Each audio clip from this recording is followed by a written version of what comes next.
E galera do Colégio Impacto, sejam muito bem-vindos novamente, né? Eu espero que todos estejam bem nesse período de quarentena, de pandemia, né? E espero que vocês tenham dado continuidade aos nossos estudos, tá bom? A gente vai seguir aquela aula naquele material que eu passei para vocês via grupos de WhatsApp, tá bem? São 20 questões, a gente vai abordar nesse primeiro momento 5 questões, no outro momento mais 5 questões, tá bom? Então vamos lá aqui para a questão 1 do material do dia 17, né, dessa sexta-feira. Acompanhe comigo aqui a leitura, tá bom? Sérgio Buarque de Holanda afirma que o processo de integração efetiva dos paulistas, quando a gente fala assim de paulistas, são paulistas do estado de São Paulo, tá? Da cidade de São Paulo são chamados paulistanos. Continuando aqui, tá bom? No mundo da língua portuguesa ocorreu provavelmente na primeira metade do século XVIII. Então já está colocando aí uma data específica. Até então, a gente paulista, fossem índios, brancos ou mamelucos, não se comunicavam em português, mas em uma língua de origem indígena, derivada do tupi, e chamada língua brasílica, brasiliana ou mais comumente em geral, né? No Brasil, colônia, coexistiam duas versões de uma língua geral, a amazônica ou Nhengatu, tá? A pronúncia é essa.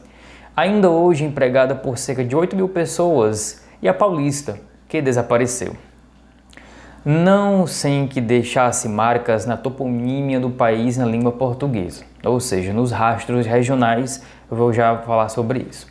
São elas que nos possibilitam olhar caipira, jururu, à beira de um igarapé, socando milho para preparar mingau, sem os termos que migraram para o português.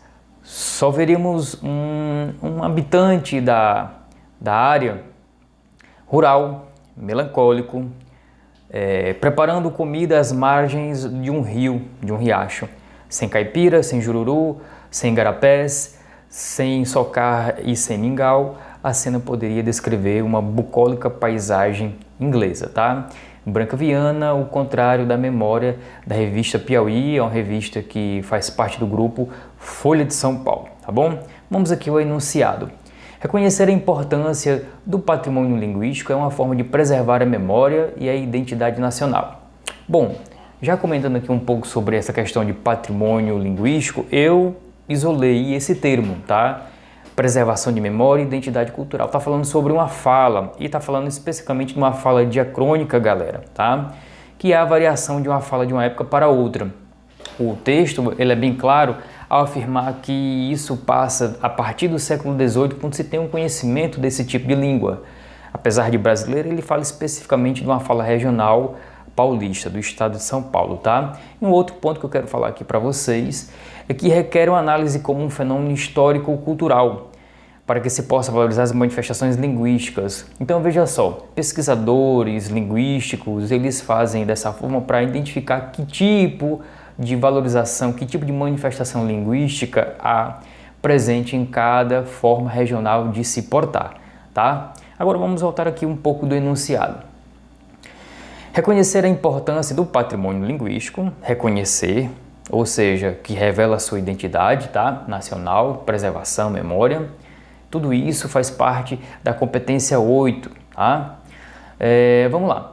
Com base na leitura do texto, é possível afirmar que a principal intenção da autora antes um pequeno comentário. Quando se fala em língua diacrônica, linguagem diacrônica, também tem a ver com a competência 6, tá bom? Se fala assim sobre patrimônio linguístico. Bora lá. Na letra A. Na letra A fala assim: destacar a clareza de comunicação como marca identificadora do português falado no Brasil. Bom, a clareza de comunicação, mas fala desse processo de patrimônio linguístico adquirido ao longo do tempo, tá? Logo, tá errado.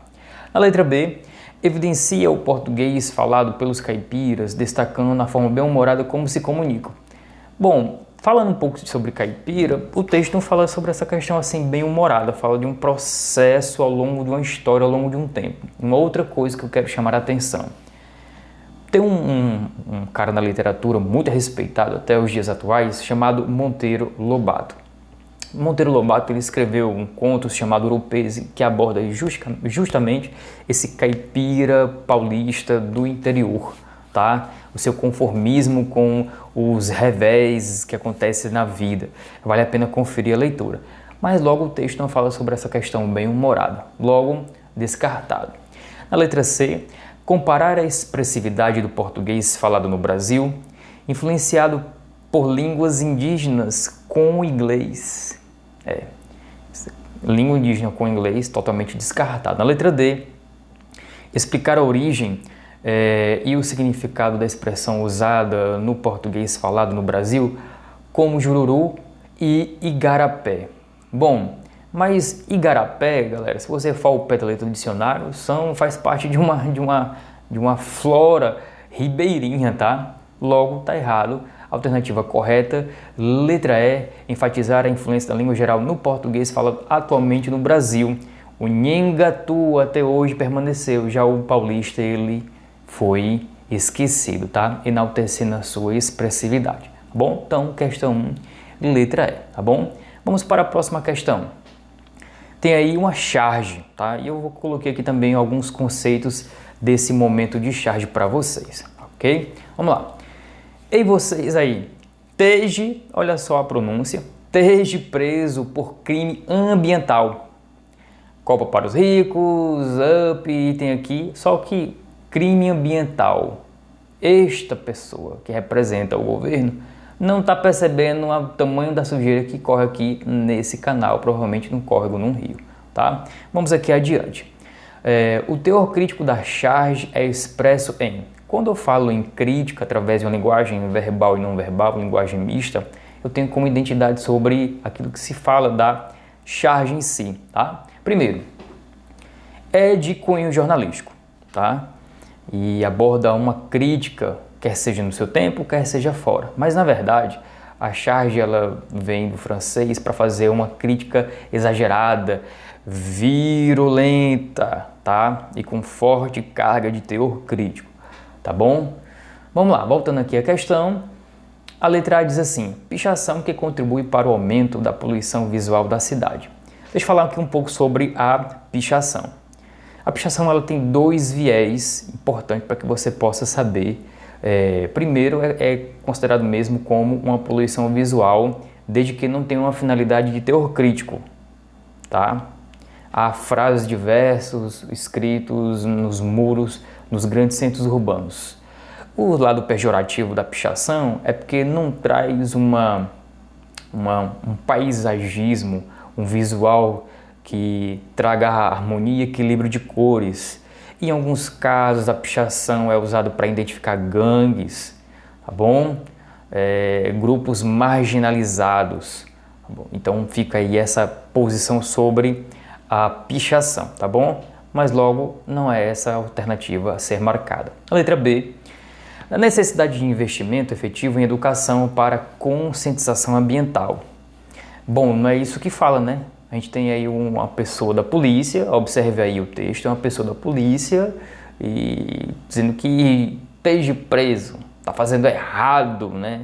E esse texto está aí nessa expressão. Só que não vê aí aquilo que acontece no córrego sobre as sujeiras, a falta de saneamento, tá? Tá errada essa alternativa B. Na letra C, a incoerência entre a proibição governamental e sua efetiva fiscalização. Porque ele fala lá sobre a questão da poluição, se você observar aí no seu material. Fala sobre a questão da poluição, só que atrás dele existe um monte de incoerência a respeito da falta do poder do Estado sobre essa forma de preservar a natureza, tá? Logo, a letra C é a alternativa a ser marcada, tá bom? A pichação, que é uma forma ilegítima de protesto social, não, né? Eu falei isso que existe um lado que aborda sobre a questão da arte, tá errada a letra D, e a letra E fala sobre total indiferença dos pichadores com o meio ambiente e com a lei. Também a charge não aborda sobre isso, tá bom? Questão 2, letra C a ser marcada. Vamos para a próxima questão. A próxima questão ela traz um gênero textual, foi uma questão do Enem, e que aborda sobre a transcrição de uma entrevista, tá? Nesse momento aqui eu vou sair aqui da tela, galera, e eu quero que vocês acompanhem comigo juntamente a leitura, tá bom? Vamos lá, eu quero que vocês façam um processo também de memorização, concentração. Acompanhem comigo. Bom, eu tenho a impressão que o rádio provocou uma revolução no país, na medida que, principalmente o rádio de pilha, né? Quer dizer, o rádio de pilha representou a quebra de um isolamento do homem do campo. Principalmente, quer dizer, então, o homem do campo, que nunca teria condição de ouvir, falar de outras coisas, de outros lugares, de outras pessoas, entende? Através do rádio de pilha, ele pôde se ligar ao resto do mundo, saber que existem outros lugares, outras pessoas, que existe um governo, que existe atos do governo, de modo que o rádio, eu acho que tem um papel, até numa certa medida, ele provocou pelo alcance que tem uma revolução até maior do que a televisão, o que significou a quebra do isolamento, entende? De certas pessoas, a gente vê hoje o operário de obra com o rádio de pilha debaixo do braço durante todo o tempo que ele está trabalhando. Quer dizer, se esse canal, que é o rádio, fosse usado da mesma forma como eu mencionei a televisão, num sentido cultural educativo, de boas músicas e de uma linha realmente crescente do homem, esses veículos de telecomunicações se colocassem a serviço da cultura e da educação seria uma boa, né? Então olha só, quando eu falo, galera, sobre, deixa eu voltar aqui, pronto, tô de volta aqui, tá? Eu quis fazer isso aqui, aproveitei também para beber uma água, né? E vamos aqui à questão, ao debate da questão. Pois bem, a transcrição, a transcrição de uma entrevista, ela serve para preservar aquilo que foi dito sobre a proposta inicial da entrevista, tá? Que ela pode ser uma estruturada ou semi-estruturada, tá? Deixa eu abordar um pouco mais sobre isso. Você que está com a ideia de se tornar jornalista, de aprender um pouco mais sobre isso, atente-se bem. A transcrição de entrevista jornalística é o momento da representação de experiência para o pesquisador e se constitui em uma pré-análise do material, que você pode fazer sendo jornalista ou não, pode ser também para um trabalho acadêmico, um trabalho escolar. Dessa forma, principalmente nas entrevistas dos tipos semi-estruturada ou não estruturada, que são as entrevistas passíveis de serem transcritas, é conveniente que essa atividade seja realizada pelo próprio pesquisador.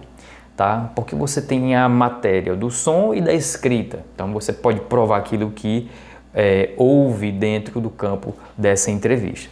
E no caso da entrevista estruturada, isso não é preciso. Confeccionada para entrevistar um grande número de sujeitos, a entrevista estruturada, na maioria das vezes, não é gravada, né? Não é gravada, tem uma forma transcrita. Bom, vamos lá, vamos aqui à questão 3. A palavra comunicação, teoria da comunicação, linguagem, isso está dentro da competência 1, origina-se do latim comunicare e significa tornar comum, repartir.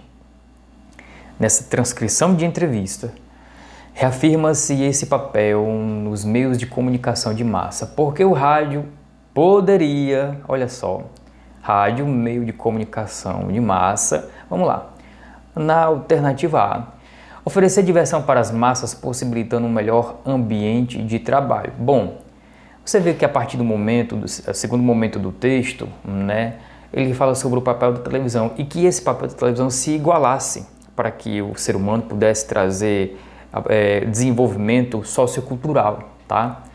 Diversão não é algo falado assim para o desenvolvimento do personagem, do homem em si. Logo, a alternativa está errada. Na letra B, atende às demandas do mercado e servindo de instrumento à indústria do consumo. Galera, quando eu falo sobre isso, né, essa indústria de consumo, essa perspectiva, sabe, O rádio ele veio para socializar e fala que chegou até as camadas mais baixas e que a televisão também poderia fazer a mesma forma. Não fala sobre indústria de consumo, fala sobre educação, fala sobre bem-estar, não aborda sobre essa questão pecuniária, tá? Alternativa B está errada. A letra C, difundir uma cultura homogênea, abolindo as marcas identitárias de toda uma coletividade. Eu quero chamar a atenção aqui sobre os fatores que distratam essa alternativa, tá? Difundir uma cultura homogênea, mas o texto fala sobre diversidade, né? Homo igual, hétero diferente. Então, primeira coisa que está errada. E o segundo fato que faz essa alternativa ser errada, abolindo as marcas identitárias de uma coletividade. Mas o texto fala sobre o processo de abordar sobre o crescimento intelectual, o aprimoramento, tá? Que é o que está na alternativa D de dado, tá? Permitindo ao homem acesso a informações e bem culturais, falando até um pouco sobre a questão da educação, tá? E a letra E, né, fala que está errado, né, está errada, inserir o indivíduo em sua classe social, fornecendo entretenimento de pouco aprofundamento crítico, né? Em sua classe social não, faz a diversidade social, tá bom? Lógico, a alternativa E está errada, a letra D, nosso item a ser marcado dessa vez, tá bom? Vamos dar um salto. Quero que você acompanhe comigo lá para a questão 9, tá bem? Vamos para a questão 9. Com toda a liberdade e facilidade possibilitadas pela internet, o conteúdo vai se tornando uma das principais ferramentas utilizadas pela marca do seu planejamento de marketing no ambiente digital.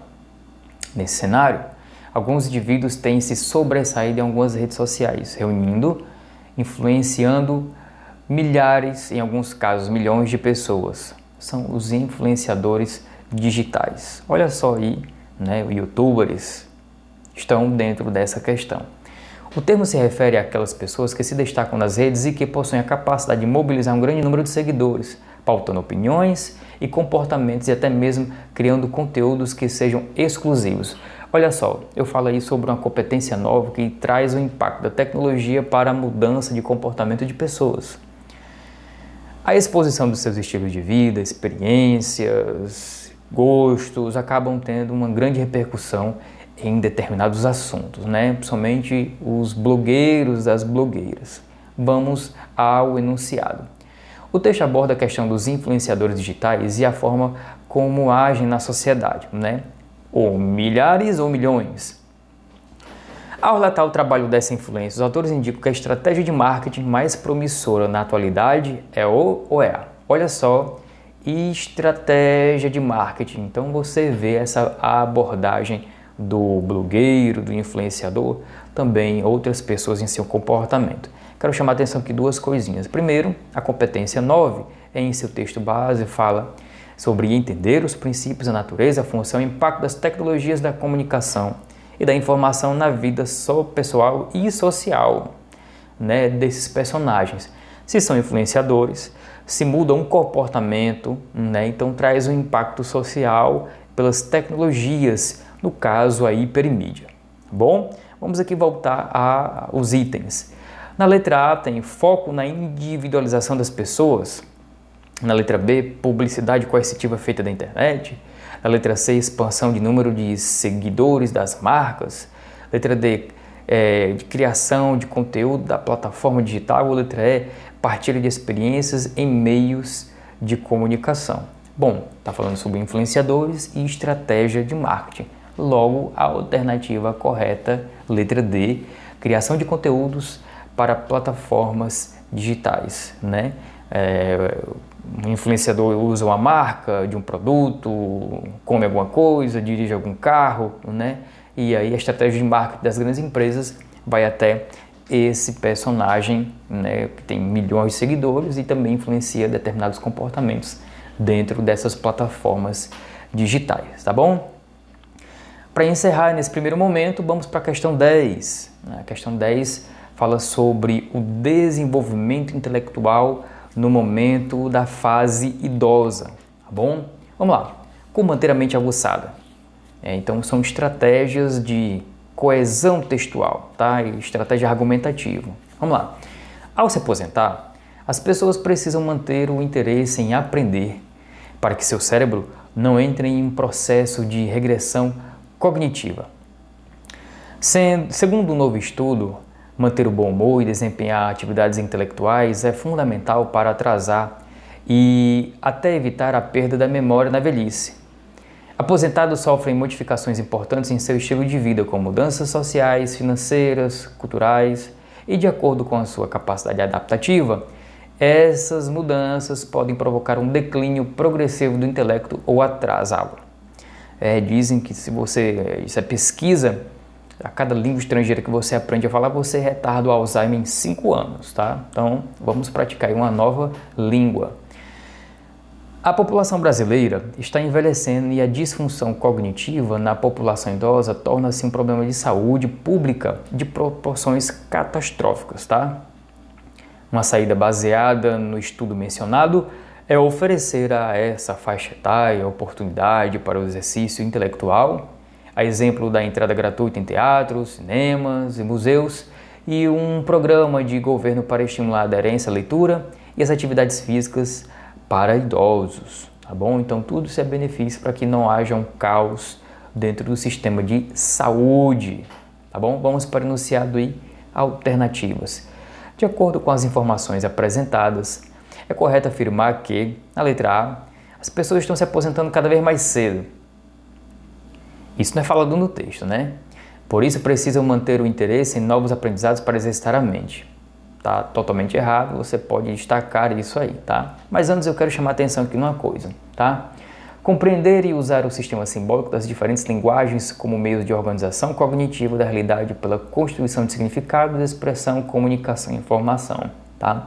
O texto fala sobre a capacidade que o idoso tem para a perda da sua capacidade de memória e cognitiva, o que infere que a gente precisa trabalhar isso quando chega nessa faixa etária, tá? E estimular outros idosos a também fazer isso. Então a gente identifica os elementos que concorrem à progressão temática desse texto, tá? Ou seja, ele traz um problema e apresenta a solução desse problema, tá bom? Na letra B, à medida que as pessoas envelhecem, a capacidade cognitiva delas aumenta. Isso é o contrário, tá? Então, alternativa A e B também está errado. Na letra C, o comprometimento intelectual das pessoas aposentadas podem ser decorrente de mudanças após a aposentadoria. Olha só, o comprometimento intelectual das pessoas aposentadas, né? Por isso que há estímulos para ir ao museu, teatro, cinema, né? E vários benefícios a essa população idosa. Será que essa é a alternativa correta? Com certeza, tá bom? Bom, a letra D fala sobre os aposentos que sofrem com a disfunção cognitiva por terem problemas financeiros. Isso não fala, né, no texto, problemas financeiros dos idosos. E letra E, problemas cognitivos na velhice acontecem quando as pessoas trabalham mais do que o recomendado em sua fase ativa. Isso pode até ser dizer que sim, né, mas isso não condiz com aquilo que é referido no texto, tá bom? Então, questão 10, alternativa, letra C. Bom, pessoal, nesse primeiro momento é isso, tá? Bons estudos. Eu volto na próxima aula para falar sobre as demais questões dessa lista do dia 17 dessa sexta-feira, tá bom? Um forte abraço, a gente se vê. Valeu! Show!